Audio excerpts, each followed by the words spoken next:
Sinué el egipcio, de Mika Waltari. Libro tercero. La fiebre de Tebas. Capítulo 1. Una muchedumbre de nobles y plebeyos se agrupaba delante de las murallas de la Casa de Oro, e incluso la ribera prohibida estaba atestada de embarcaciones. Las barcas de los ricos, de madera y con remeros, y los modestos esquifes de los pobres, de cañas embreadas.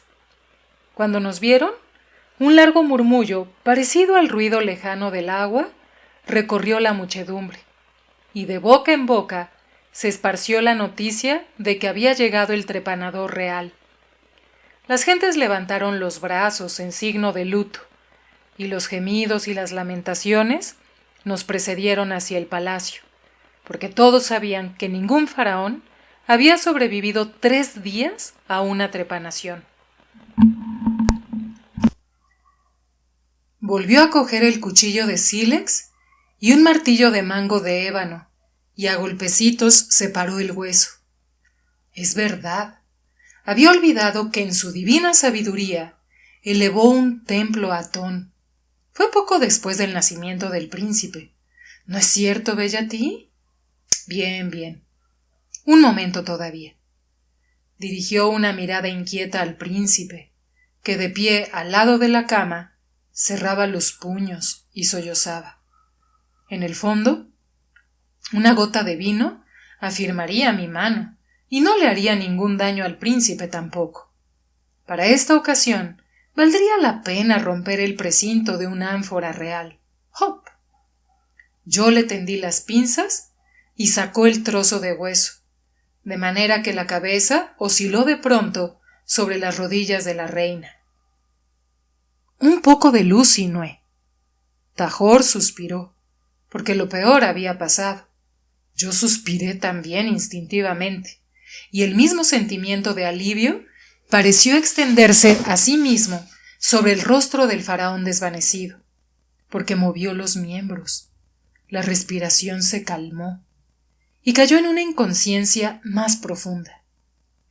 Bajo la luz, Tajor examinó un instante el real cerebro, cuya materia era de un bello color gris, y palpitaba. Dijo Tajor con aire abstraído. Lo hecho, hecho. Atón es quien debe hacer ahora el resto, porque es cosa de los dioses y no de los hombres. Ligera y cautelosamente, puso de nuevo en su sitio el trozo de hueso, tapó la grieta con una pomada y volvió a poner la piel en su sitio. Después curó la herida. La esposa real colocó la cabeza sobre una almohada de madera ricamente tallada y miró a Tajor. La sangre se había secado sobre sus rodillas, pero le era indiferente. Tajor cruzó su mirada impávida con ella sin inclinarse, y en voz baja dijo: «Vivirá hasta el nacimiento del día, si su Dios se lo permite». Levantó los brazos en signo de luto, y yo hice como él. Después limpié los instrumentos a la llama y los metí en la caja de ébano. «Tu regalo será importante», dijo la gran reina, que con un ademán de su mano nos autorizó a retirarnos. Nos habían servido una comida en una sala del palacio. Y Tajor vio con júbilo un gran número de jarras de vino a lo largo de las paredes. Hizo abrir una después de haber examinado atentamente el precinto, y los esclavos nos vertieron agua sobre las manos. Al quedarme solo con Tajor, lo interrogué acerca de Atón, porque verdaderamente ignoraba que Amenhotep III hubiese hecho construir un templo a este dios. Tajor me explicó que Re-Herakti era el dios familiar de los Amenhotep, porque el más grande de los reyes guerreros, el primer Thotmes, había tenido un sueño en el desierto, al lado de la Esfinge, en el cual este dios se le apareció para anunciarle que un día ceñiría la corona de 2 reinos, lo que en aquel momento parecía increíble, porque había varios herederos delante de él. Durante los días de su loca juventud, Tajor había visto personalmente entre las patas de la esfinge el templo elevado en memoria del sueño de Thotmés y la tablilla donde se daba cuenta de la aparición. Desde entonces, la familia había venerado a Re-Herakti, que habitaba en Heliópolis, y cuya forma de aparición era Atón. Por esto también en Tebas se había erigido un templo a ese dios, pese a que estaba representado por un toro que llevaba un sol entre los cuernos, y Horus bajo la forma de un halcón. Este Atón era un dios antiguo, más antiguo que Amón, pero olvidado hasta el día en que la esposa real había puesto un hijo en el mundo después de haber ido a implorar a Atón en Heliópolis.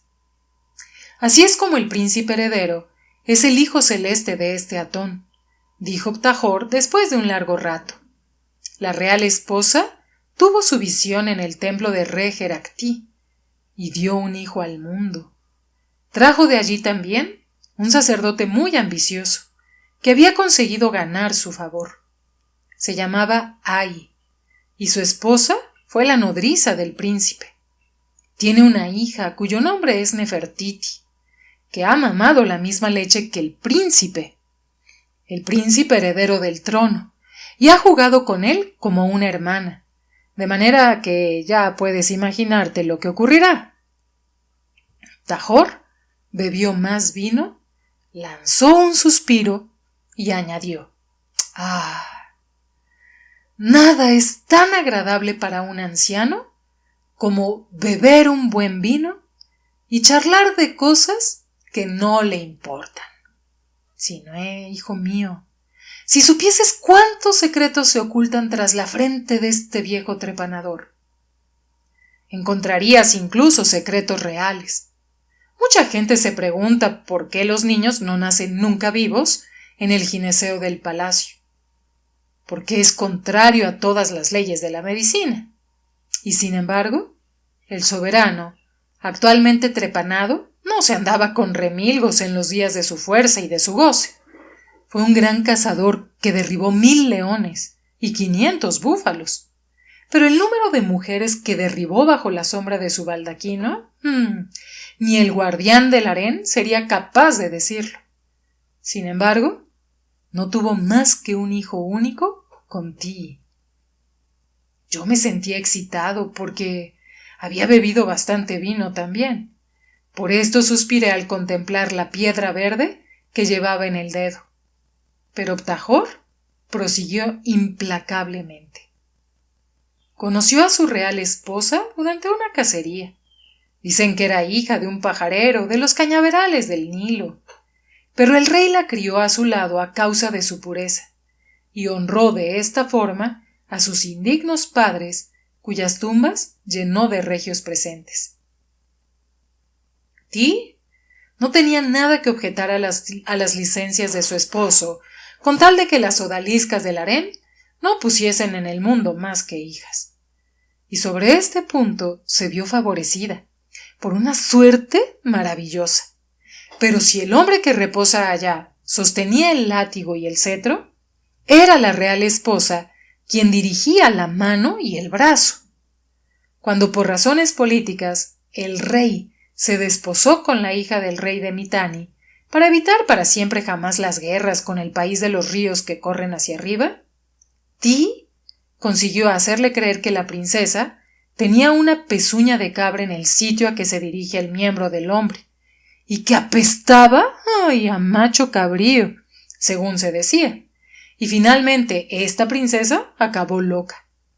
Tajor me dirigió una mirada y añadió precipitadamente: Sinué, no des nunca crédito a estos rumores, porque han sido inventados por gentes malevolentes, y todo el mundo sabe la dulzura y la prudencia de la real esposa, así como su inteligencia en rodearse de hombres capaces. Es cierto. Y Ptajor dijo: «Condúceme, Sinué, hijo mío, porque soy ya viejo y mis piernas son débiles». Lo llevé afuera. La noche había cerrado y al este el resplandor de las luces de Tebas teñía el cielo de un color rojizo. Yo había bebido vino y sentía en mis venas de nuevo la pasión y la fiebre de Tebas, mientras las flores embalsamaban el aire y las estrellas fulguraban sobre mi cabeza. Tajor, tengo sed de amor cuando el reflejo de las luces de Tebas tiñe de rojo el cielo nocturno. El amor no existe. El hombre está triste si no tiene una mujer con quien acostarse, pero cuando se ha acostado con una mujer, está todavía más triste que antes. Así es, y así será siempre. ¿Por qué? Ni aun los dioses lo saben. No me hables de amor o te partiré el cráneo. Lo haré gratuitamente y sin la menor retribución, porque así te evitaré un buen número de contrariedades.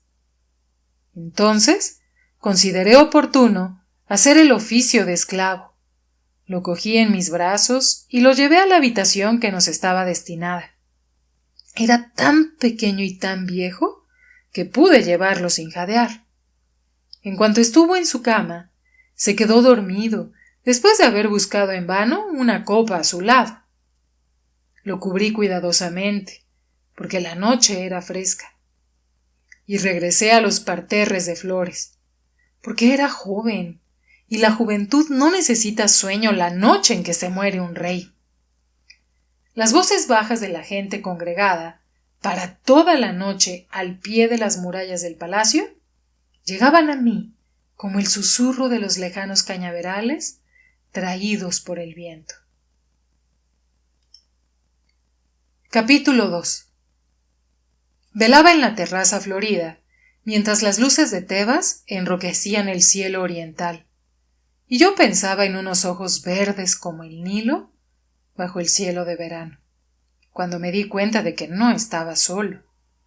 La luna era delgada, y la luz de las estrellas débil y temblorosa, de manera que no sabía si era un hombre o una mujer quien se acercaba a mí, pero venía alguien que trataba de ver mi rostro para reconocerme. Me moví, y el desconocido dijo con una voz infantil e imperativa a la vez: ¿Eres tú, solitario? Entonces reconocí por su voz y su cuerpo frágil al heredero del trono y me incliné hasta tierra sin osar abrir la boca. Pero él me empujó con el pie, impaciente, y dijo: Levántate y no seas imbécil. Nadie nos ve y no tienes necesidad de postrarte ante mí. Guarda tus devociones para el Dios del cual soy hijo, porque no hay más que un solo Dios, y todos los demás son meras formas de aparición. ¿No lo sabes acaso? Sin esperar mi respuesta, al cabo de un instante de reflexión, continuó: ¿Todos los dioses? Salvo quizás Amón, que es un falso dios. Yo hice con la mano un ademán de reprobación para indicar que temía tales afirmaciones. Está bien, dijo. He visto a mi padre de cerca cuando entregabas el martillo y el cuchillo a ese viejo loco de Ptajor. Por esto te he llamado el solitario. Mi madre llamó a Ptajor el viejo mono. Serán vuestros nombres si debéis encontrar el suyo. Si debéis morir antes de abandonar el palacio, pero he sido yo quien he encontrado el suyo. Me dije que debía de estar verdaderamente enfermo y perturbado para proferir tales monstruosidades. Pero Ptajor me había dicho también que deberíamos perecer si el faraón moría. Por esto mis cabellos se erizaron y levanté el brazo, porque no tenía deseos de morir. El heredero respiraba irregularmente a mi lado, agitaba los brazos y hablaba con exaltación. Estoy inquieto. Quisiera estar fuera de aquí. Mi Dios se me aparecerá, lo sé, pero lo temo. Quédate conmigo, solitario, porque el Dios destrozará mi cuerpo con su fuerza, y mi lengua enfermará cuando se me haya aparecido. Fui presa de un temblor, porque creía que deliraba. pero con un tono imperativo me dijo: «Ven». Lo seguí. Me hizo bajar de la terraza y avanzar por el lago real, mientras los murmullos de la muchedumbre llegaban a nosotros como un lúgubre susurro. Pasamos por delante de las caballerizas y las perreras, y salimos por la puerta de servicio sin ser detenidos por los guardias. Yo sentía miedo, porque Ptajor me había dicho que no debíamos abandonar el palacio antes de la muerte del rey. Pero no podía resistirme al heredero. Caminaba con el cuerpo en tensión, a pasos rápidos y resbaladizos, de manera que tenía dificultad en seguirlo.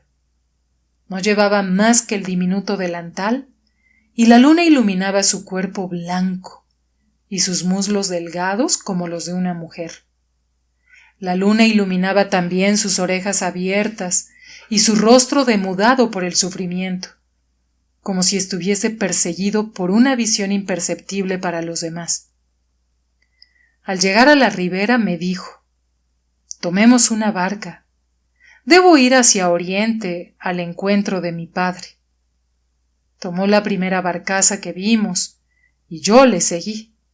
Atravesamos el río sin que nadie nos lo impidiese, a pesar de que habíamos robado la barca. La noche no era apacible. Numerosas embarcaciones surcaban el río, y delante de nosotros el resplandor de las luces de Tebas enrojecía el cielo con un esplendor grandioso. Apenas desembarcó, abandonó la barca a su suerte y echó a andar hacia adelante, sin volverse, como si hubiese realizado ya muchas veces aquel trayecto. No pudiendo hacer otra cosa, yo le seguí temblando. Caminaba con pasos rápidos, y yo admiraba la resistencia de su cuerpo frágil, porque, a pesar de que la noche fuese fría, el sudor corría por mi espalda. La posición de las estrellas cambió, y la luna descendió, pero él seguía caminando, y salimos del valle hacia una soledad estéril hasta que Tebas desapareció en la lejanía, mientras las 3 montañas orientales, guardianas de la ciudad, se destacaban en negro sobre el cielo. Yo me preguntaba dónde y cómo encontraríamos una silla de manos, porque pensaba que no tendría fuerzas para regresar a pie. Acabó sentándose sobre la arena y con tono temeroso dijo: «Cógeme las manos, Sinué, porque tiemblan y mi corazón late con fuerza. El instante se acerca, porque el mundo está desierto y no hay en él más que tú y yo, pero no podrás seguirme a donde voy, y sin embargo, no quiero quedarme solo». Lo cogí por las muñecas y sentí que todo su cuerpo temblaba y estaba cubierto de un sudor frío. El mundo desierto a nuestro alrededor, y a lo lejos un chacal comenzó a aullar a la muerte. Las estrellas palidecían lentamente, y todo el ambiente se volvía gris, como la muerte. Súbitamente, el heredero liberó sus manos, se levantó y volvió el rostro hacia las colinas de Levante. «El dios viene», dijo en voz baja, y su rostro adquirió una expresión enfermiza. «¡El dios viene!», gritó en el desierto, y la luz brotó alrededor de nosotros, incendiando y dorando las montañas. El sol se levantó, y el muchacho lanzó un grito y se desvaneció. Pero sus miembros se agitaban todavía. Su boca se abrió y sus pies golpeaban la arena. Yo no sentía miedo porque había oído ya estos gritos en la casa de la vida y sabía lo que había que hacer. No tenía ningún trozo de madera que ponerle entre los dientes.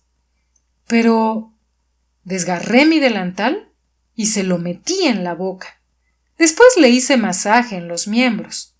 Sabía que se sentiría enfermo y confuso al recobrar el conocimiento, y miraba a mi alrededor en busca de ayuda. Pero Tebas estaba lejos y no veía la menor cabaña por los alrededores. En el mismo instante, un halcón voló cerca de mí lanzando gritos. Parecía salir directamente de los rayos brillantes del sol y describió un gran círculo alrededor de nosotros. Después descendió como si hubiese querido posarse sobre la cabeza del heredero. Me sentí tan sobrecogido que hice instintivamente el signo sagrado de Amón. ¿Acaso el príncipe hubiese pensado en Horus al hablarme de su dios? Y éste se nos aparecía bajo la forma de un halcón. El heredero gemía, y yo me incliné para transformarlo, y yo me incliné para cuidarle. Cuando volví a levantar la cabeza, vi que el pájaro se había transformado en un hombre joven, que estaba de pie delante de mí, bello como un dios bajo los rayos del sol. Llevaba una lanza en la mano y sobre el hombro la tosca ropa de los pobres. Yo no creía realmente en los dioses, pero por si acaso me prosterné delante de él. ¿Qué ocurre?, preguntó en el dialecto del bajo país, mostrándome al heredero. ¿Está enfermo? Yo sentí vergüenza y me puse de rodillas saludándolo.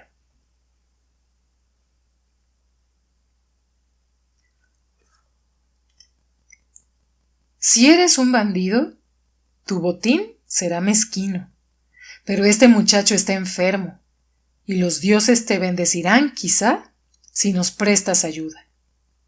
Lanzó un grito violento, y en el acto, un halcón bajó del cielo, posándose sobre su hombro. Yo me dije que era mejor ser prudente por si acaso era un dios, aun cuando fuese un dios menor. Por esto le hablé cortésmente y le pregunté quién era, de dónde venía y a dónde iba. Soy Horemheb, hijo del halcón, dijo con orgullo. Mis padres son simples fabricantes de quesos, pero me han predicho desde mi nacimiento que mandaría a muchos hombres. El halcón volaba delante de mí. Por esto he venido aquí no habiendo encontrado albergue en la villa. Los habitantes de Tebas temen la lanza después de la caída de la noche. Pero me propongo alistarme como soldado, porque dicen que el faraón está enfermo y necesitará brazos sólidos para protegerse. Su cuerpo era bello, como el de un león joven, y su mirada penetrante como una flecha aislada.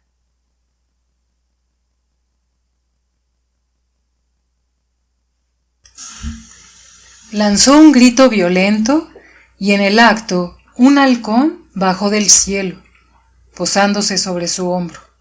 Yo me dije que era mejor ser prudente por si acaso era un dios, aun cuando fuese un dios menor. Por esto le hablé cortésmente y le pregunté quién era, de dónde venía y a dónde iba. Soy Horemheb, hijo del halcón, dijo con orgullo. Mis padres son simples fabricantes de quesos, pero me han predicho desde mi nacimiento que mandaría a muchos hombres. El halcón volaba delante de mí. Por esto he venido aquí, no habiendo encontrado albergue en la villa. Los habitantes de Tebas temen la lanza después de la caída de la noche, pero me propongo alistarme como soldado, porque dicen que el faraón está enfermo y necesitará brazos sólidos para protegerle. Su cuerpo era bello como el de un león joven y su mirada penetrante como una flecha alada. Pensé con cierta envidia en que más de una mujer le diría: bello muchacho, ¿quieres divertir mi soledad? El heredero del trono lanzó un gemido. Se pasó la mano por el rostro y movió los pies. Le quité la mordaza de la boca y hubiera querido tener agua para darle. Horemheb lo observaba todo con curiosidad y preguntó fríamente: ¿Va a morir? No. No morirá, dije yo con impaciencia. Sufre del mal sagrado. Horemheb me miró y estrechó el venablo que llevaba en la mano. No debes menospreciarme, dijo, pese a que vaya descalzo y sea todavía pobre. Sé escribir convenientemente y leer las inscripciones y mandaré a mucha gente. ¿Que Dios lo ha poseído? Hizo esta pregunta porque el pueblo cree que el Dios habla por boca de los epilépticos. Tiene un Dios particular, dije. Creo que está un poco loco. Cuando haya recobrado el conocimiento, me ayudarás a llevarlo hasta la villa, donde encontraré una litera para transportarlo a su casa. Tiene frío, dijo Horemheb, que se quitó la capa para cubrir al heredero. Los amaneceres de Tebas son fríos, pero yo tengo mi sangre para calentarme. Conozco además muchos dioses, y podría citarte el nombre de muchos que me han sido propicios. Pero mi dios particular es Horus. Este muchacho es seguramente hijo de ricos porque su piel es blanca y sus manos no han trabajado. ¿Y tú? ¿Quién eres? Hablaba mucho y con vivacidad, porque era un pobre muchacho que había recorrido un gran trayecto para llegar a Tebas y había sufrido durante su camino muchos contratiempos y desdichas. Soy médico. He sido ordenado también sacerdote de primer grado en el templo de Amón, de Tebas. Lo has traído seguramente al desierto para curarlo, declaró Horemheb, pero hubieras debido vestirlo más. Sin embargo, no pienses que quiero censurarte, añadió enseguida. La arena roja brillaba bajo la luz del sol levante. La punta de su lanza se enrojecía, y el halcón describía grandes órbitas por encima de la cabeza del muchacho. El heredero del trono se sentó. Sus dientes castañeteaban, gemía dulcemente y miró a su alrededor con sorpresa. Lo he visto, dijo. Este instante es como un siglo. Yo no tenía edad y ha tendido 1000 manos benefactoras sobre mi cabeza, y cada una de ellas me daba una garantía de vida eterna. ¿No creería acaso? Espero que no te hayas mordido la lengua, dije yo preocupado. Quise cuidarte, pero no tenía un pedazo de madera para ponértela entre los dientes. Pero mi voz no era más que un zumbido de mosquitos en sus oídos. Miraba a Horemheb con los ojos muy abiertos y brillantes, y aquella sonrisa de asombro le daba cierta belleza. ¿Es a ti a quien Atón, el único, ha enviado? Preguntó con sorpresa. Un halcón ha volado delante de mí, y he seguido al halcón, dijo Horemheb. Por esto estoy aquí. No sé nada más. Pero el heredero vio la lanza, y su rostro se ensombreció. —¿Tienes una lanza? —dijo con tono de reproche. Horemheb se la mostró. —El asta es de madera excelente —dijo—. Su punta es de cobre y tiene sed de beber la sangre de los enemigos del faraón. Mi lanza tiene sed, y su nombre es degolladora. —Nada de sangre —dijo el heredero—. Atón siente horror de la sangre. No hay nada más horrible que la sangre vertida. Aun cuando había visto cómo el heredero cerraba los ojos mientras Tajor trepanaba a su padre, no sabía todavía que era una de esas personas a quienes la vista de la sangre enferma hasta el desvanecimiento. La sangre purifica a los pueblos y los hace fuertes, afirmó Horemheb. Es la sangre lo que engorda a los dioses y les asegura la salud. Mientras haya guerras, correrá la sangre. No habrá nunca más guerras, dijo el heredero. Este muchacho está loco, dijo Horemheb. Ha habido siempre guerras, y las habrá siempre, porque los pueblos necesitan poner sus fuerzas a prueba para vivir. Todos los pueblos son sus hijos, las lenguas y los colores. La tierra roja y la tierra negra, dijo el heredero al sol. Yo edificaré su templo en todos los países y enviaré a los reyes el símbolo de vida, porque lo veo. He nacido de él y a él debo volver. Está verdaderamente loco, dijo Horemheb, moviendo la cabeza. Comprendo que necesite cuidados. Su Dios acaba de aparecérsele, dije yo para ponerlo en guardia, porque sentía ya simpatía por él. El mal grande le ha hecho ver a su Dios, y no tenemos competencia para discutir lo que le ha dicho. Cada cual busca su salvación a su manera. Yo creo en mi lanza y en mi halcón, dijo Horemheb. Pero el heredero levantó la mano para saludar al sol, y su rostro recobró belleza y brillantez, como si contemplase un mundo diferente del nuestro. Después de haberlo dejado orar a su gusto, nos lo llevamos hacia la villa sin que opusiese resistencia.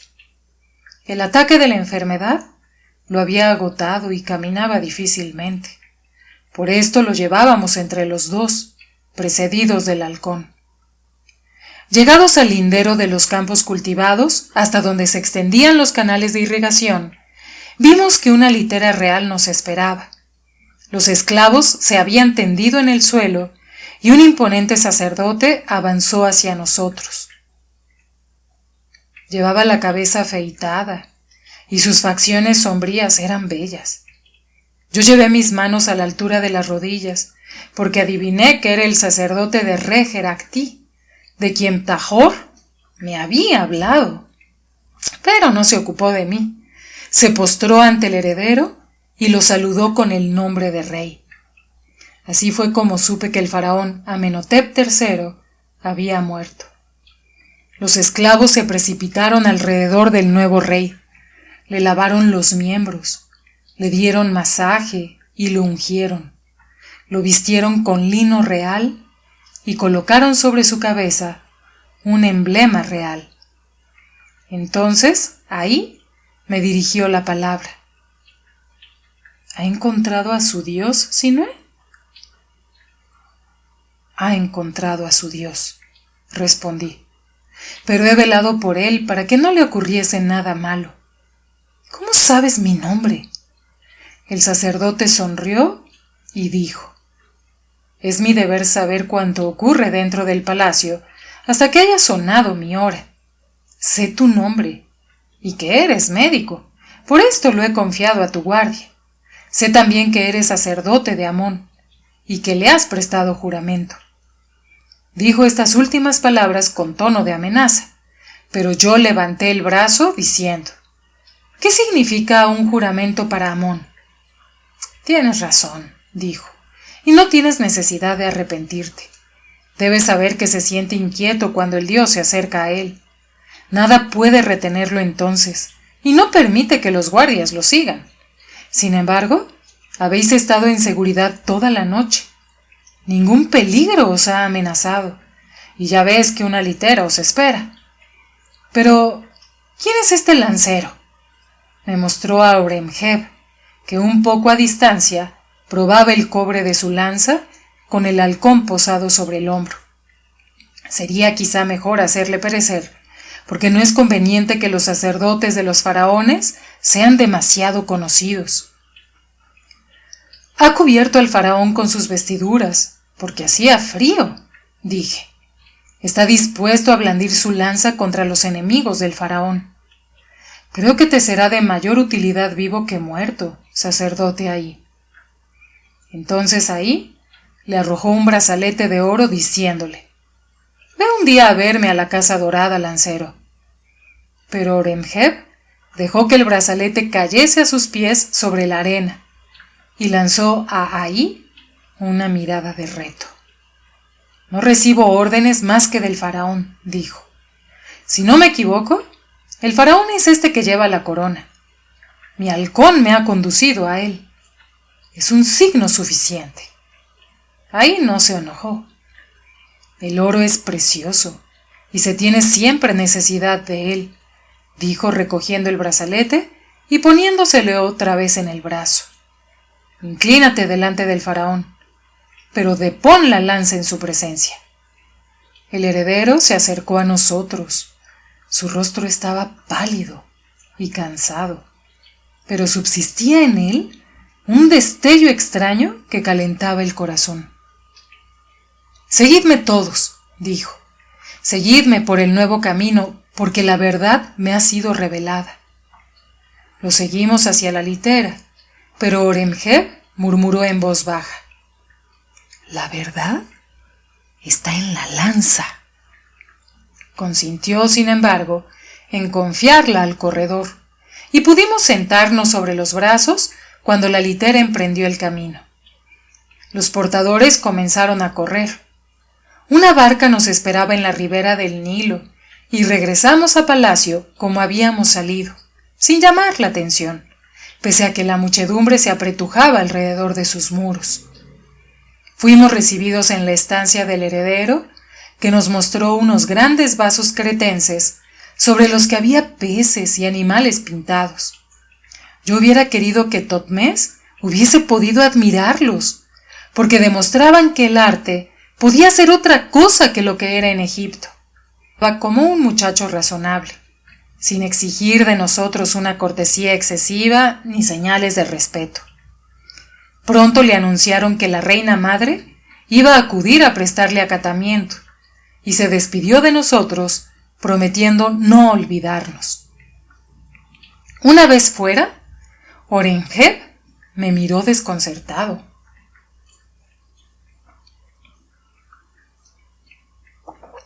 «Estoy inquieto», dijo, «porque no sé a dónde ir».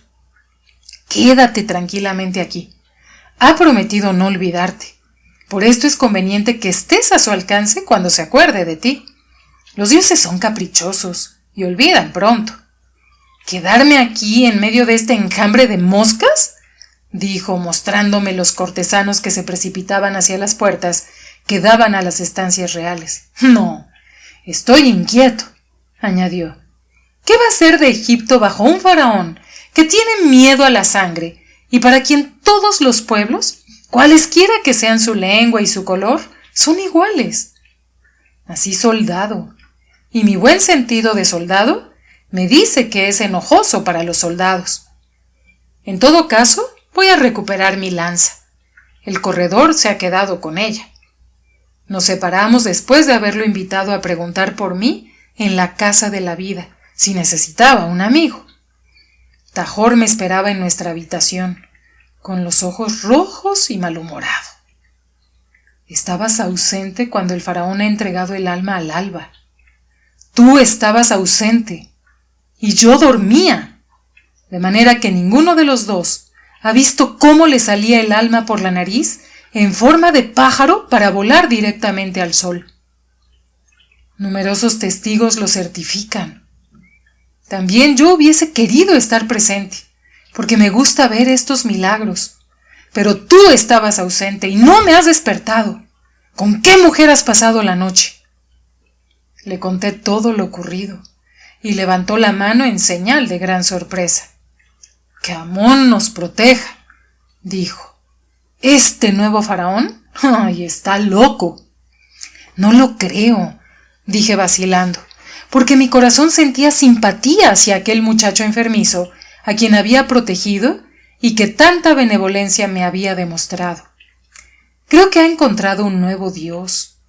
Cuando sus ideas se hayan aclarado, veremos quizá milagros en el país de Kemi. «Que Amón nos proteja de ellos», dijo Tajor asustado. Escancia me vino, porque mi garganta está seca como el polvo del camino.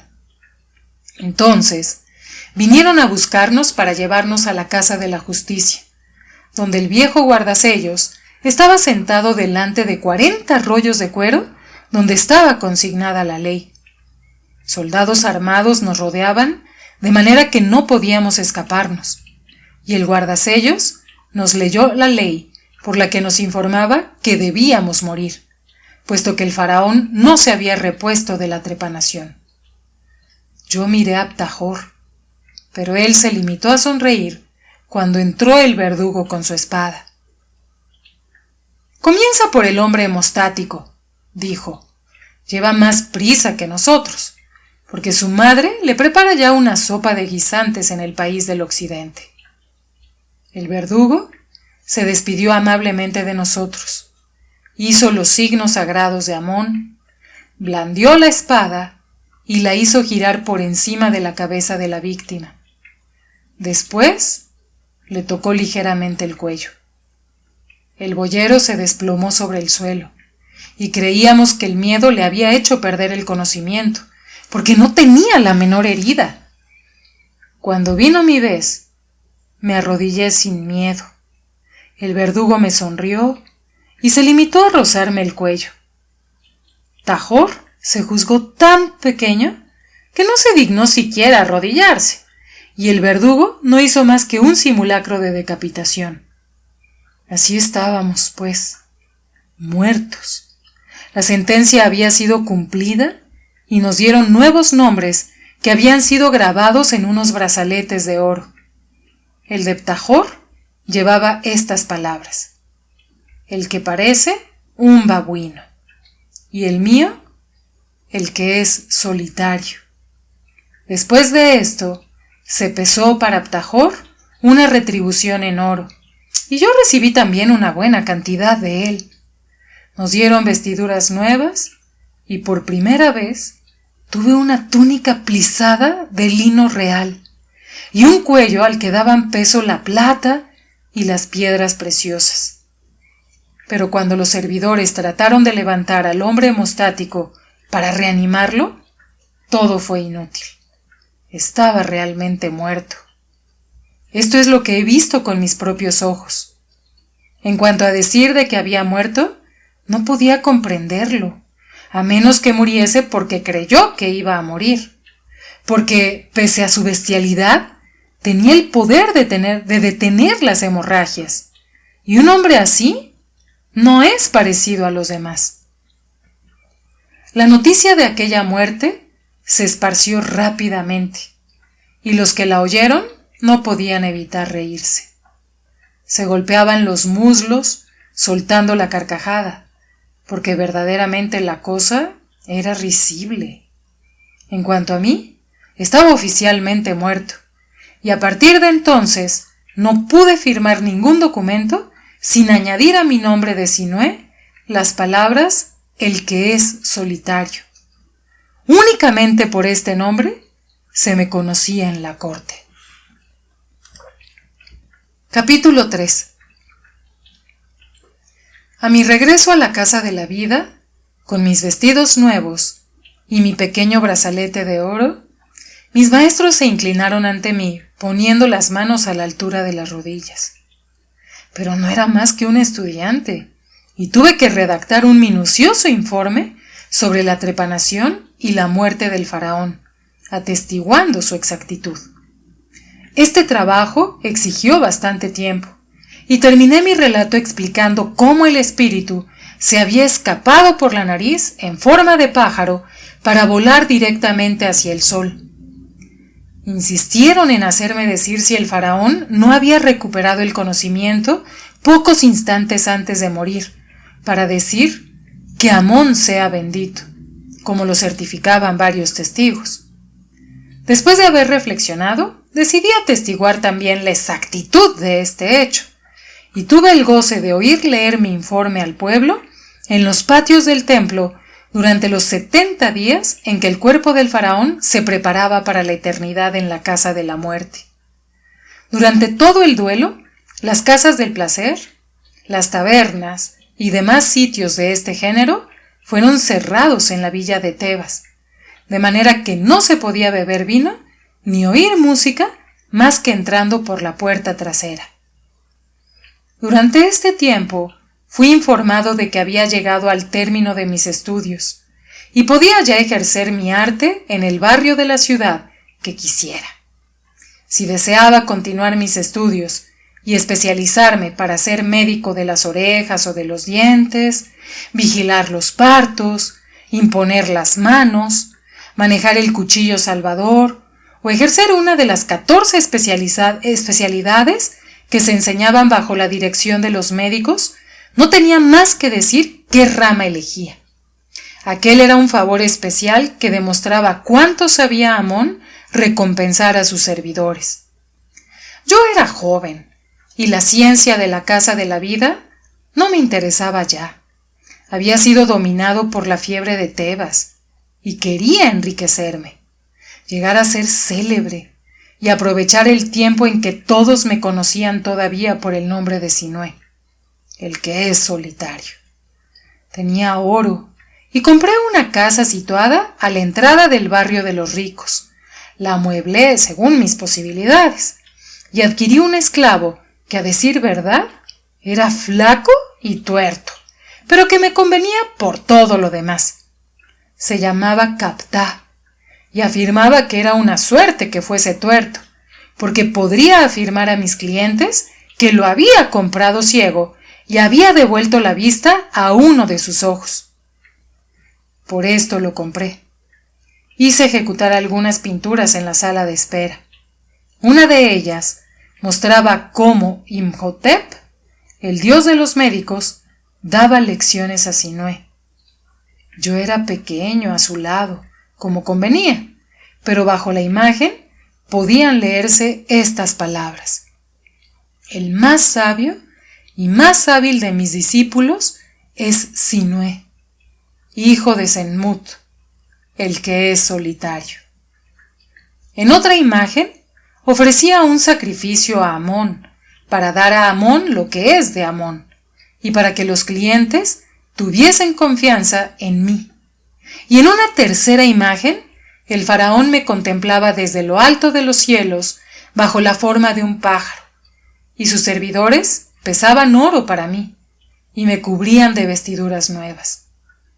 Fue Totmés quien pintó estas imágenes, pese a que no era artista legalizado, y su nombre no figurase en el registro del templo de Ptah, pero era mi amigo.